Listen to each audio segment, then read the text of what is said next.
shifting digits or bits, because remember, bits are just binary digits, in any base has the same effect as multiplying or dividing that number by that base. When we shift digits to the right, the last digit on the right falls off and gets truncated, or you could say the decimal point gets moved over, and you'll have a fraction if you use that. If you truncate it, you won't have the fraction. When you shift the number to the left, you move all the digits to the left and you fill in the rightmost column with a 0. Let's take the number 123 in decimal. We shift it to the right. We could have 12.3, which is dividing it by 10, or we could just truncate it to 12. Most of the time we're dealing with integers and bits and registers. We would truncate it to 12. When we shift the number to the left, we get 1,230 because we filled in a 0. So we're shifting in columns, right? And we're in base 10. Each column is an order of 10. So in base 10, we multiply or divide by 10. It's that simple, and the other bases follow through. Let's look at base 16, a hexadecimal number, 4D2, which is 1,234 decimal. When we shift that number to the right, we would get 4D. The 2 would drop off. We would divide the number by 16, and the closest integer would be 77 decimal. When we shift that number to the left, we get 4D2, and we insert a 0 in that column.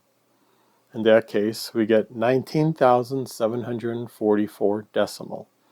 We multiplied our number by 16. You could think of it simply as 0001. Shift it to the left, and you get 10, which is 16, 0010. So every shift to the left multiplies by 16. Every shift to the right divides by 16. Now let's look at binary. These are unsigned numbers. Signed numbers in binary, which we're going to cover next, is a little bit different. But we'll look at the number 100 decimal, which is 64 hex, which is in binary 0110, 01000. You should be able to see, split that into 4 bits. 0110 on the left, that's a 6, and 0100 on the right nibble. Be able to see those nibbles.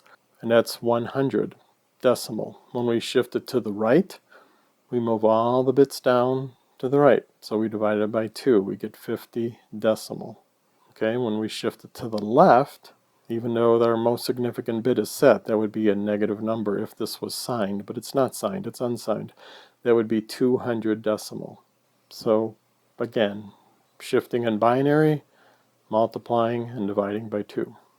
Here's a simple way to multiply by 10. If you have a CPU that does not have a multiply or divide instruction, in some of the early 8-bit microprocessors, going back to the 8008, 8080, Z80, the 6502, the 6800s, did not have multiply instructions. We had libraries that would multiply and divide, and they're extremely slow.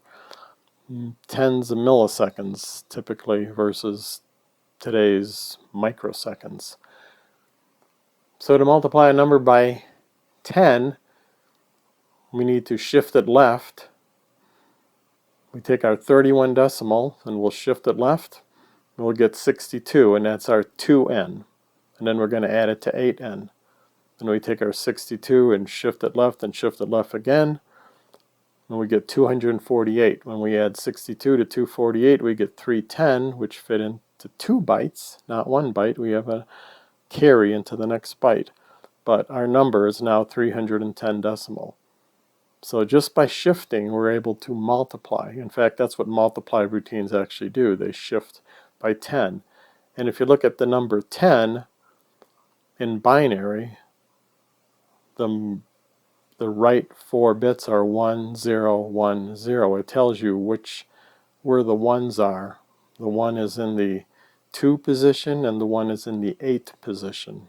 This is the 1, 2, 4, 8, 16, 32, 64, 128 values of the columns. So that's how you know which columns to shift to and add to. Just something you should know, a little history that tells you how to multiply by 10 the quick way, if you ever need to do this. And then we'll cover negative numbers, and we'll talk about how we shift negative numbers as a special case.